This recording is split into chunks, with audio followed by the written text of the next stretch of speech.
This is the prolific teaching ministry of Apostle Tolu Agboola, the lead pastor of His Worship Christian Network. Brace yourself for an experience of enlightenment, education, and transformation as you engage with this episode.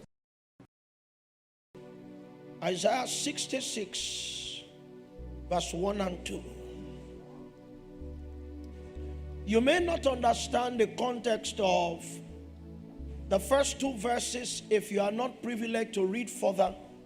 But if you read, you'll find out that it was a day of departure from the statutes of God. Verse 3, for example, tells us that he that killeth an ox is as if he slew a man. So if a man offered a sacrifice in this day, it was an animal that he killed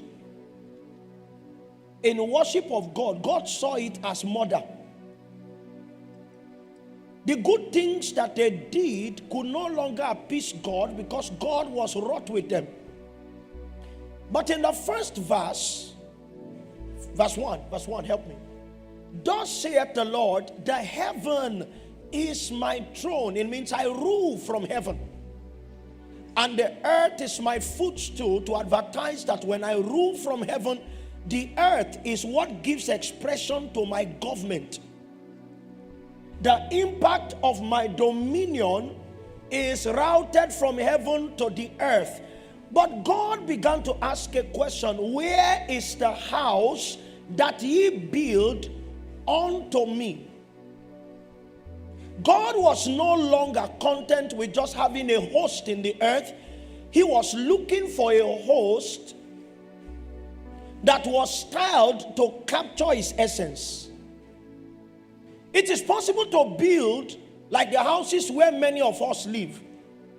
We would have wanted the houses to be styled differently. Maybe you wanted more windows, you wanted more doors, you wanted a larger window.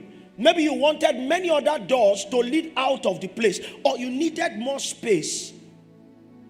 You are accommodated within those buildings, but according to the terms that are revealed there, that house was not built unto you. It means it was not built with your specifications in mind.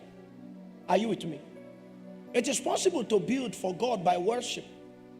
The problem is that it is possible that God may find difficulty to accommodate all of his God reality in the worship that you are building, because when you built it, it was you that was in mind and not God.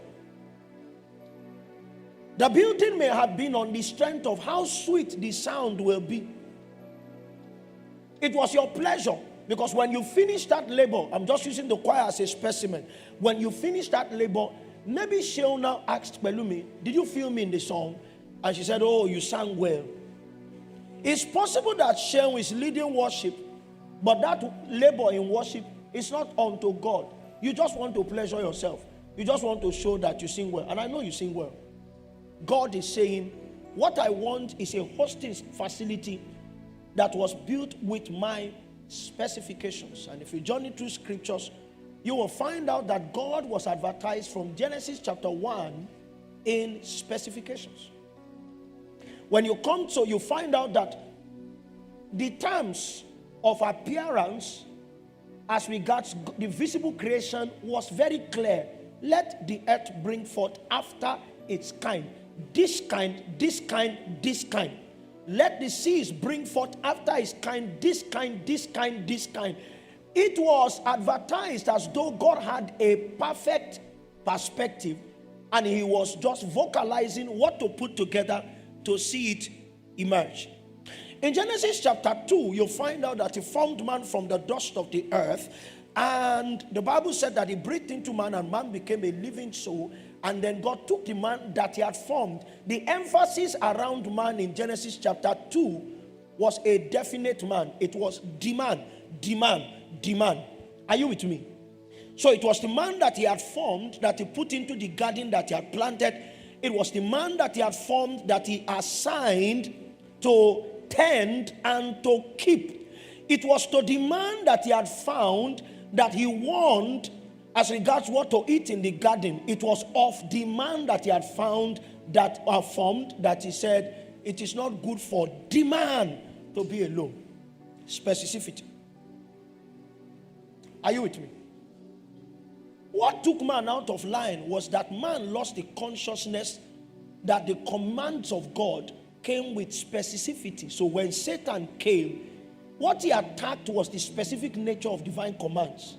Did God say that you should not? So what Satan was trying to do was to create a slightly off ground of what God said. Once you lose out on the specificity of God's commands, you lose ground.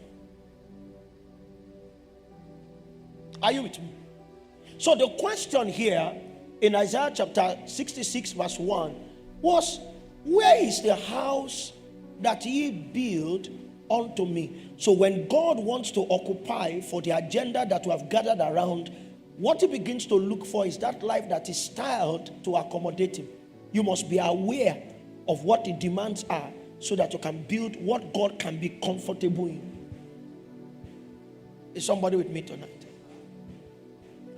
And where is the place of my rest? I've said to us that human beings have greater potential when they are active. Spirits have greater potential when they are at rest. The strength of the dominion of Christ is also built into the economy of rest. Psalm 110 verse 1. The Lord said unto my Lord, sit, sit. Somebody say sit. That's the economy of rest.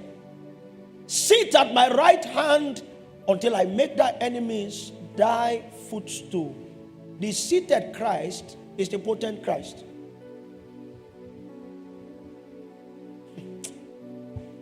Where's the place of my rest? So God is looking for a place from which he can demonstrate the fullness of strength, the fullness of glory, the fullness of judgment, where all of his possibilities can be fully expressed. That's what he's looking for. John, God is saying, where is the place of my rest? The place of his rest is actually that house that was built with him in mind. It may not please the people, but if God finds comfort accommodating himself there, he will rest there, and from there he will show himself strong. Verse 2. So we now come into the specifications of that man that God will inhabit. That man who would truly be able to say, of whom we would truly be able to say, rather, this is a house of God, this is the place of his rest. He said, for all those things had my hand made. In case you began to ponder through creation, to say, okay, God can rest there, God can rest there. God said all those things that cross your mind, my hands styled them.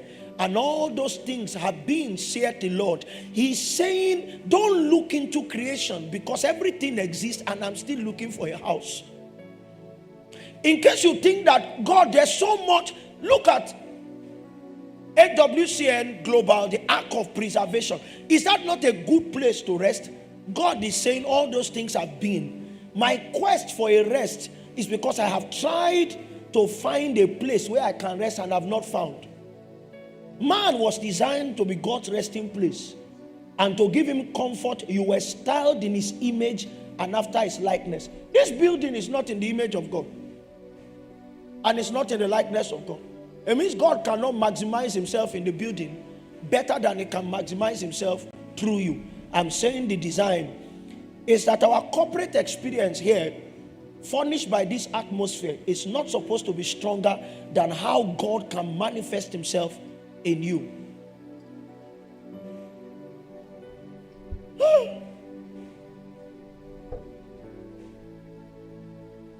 If I were to be writing in the language of scriptures, what I will have said is, Selah, think. That maybe you have an handkerchief in your pocket and your confidence is that God rests in that handkerchief so it is potent. I am saying that by factory design, that handkerchief is not supposed to be able to play host to a greater weight of God than you. Because the handkerchief was not created in the image and the likeness of God. The technology by which God comes into the handkerchief is what we call the spirit of things. That in everything that appears in the earth, God has a space that it can come into. You can smuggle a spirit into anything, even a chair. How will you be comfortable for God to be stronger in the inanimate than the living man? All those things, my hands have made them. If I wanted to live in a tree, I made a tree, but I could not smuggle myself into it. And in case they did not come by direct creation, all the things that are crossing your mind, they are things that have been, but my quest is still on. Where is the house that you have built unto me? And where is the place of my rest? So God comes and says, but to this man will I look. So every time you ask him to find you, the first request is that he produces out of you the kind of man that attracts him. Even to him that is poor. Is it that God loves people who don't have money? No. You use scriptures to interpret scriptures. The concept of being poor here is spiritual, essentially. Blessed are the poor in spirit. That's those who function with a consciousness that we are insufficient. The poor and of a contrite spirit. A spirit that is repentant. A spirit that is open to be aligned. That's what contrition means. Repentant, open to be aligned, aware that there is a difference between the perspectives of God and my perspectives of God. A visitation can align us, and the one who trembles at his word. So when God begins to search, what men need to begin to plead with him to do is to ensure that these three properties are found in them.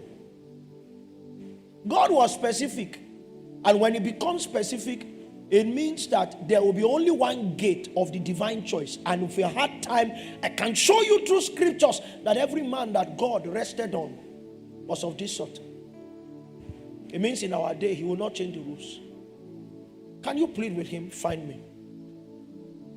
I went this far so that your consciousness can be built into what God looks for in a man when he's finding men.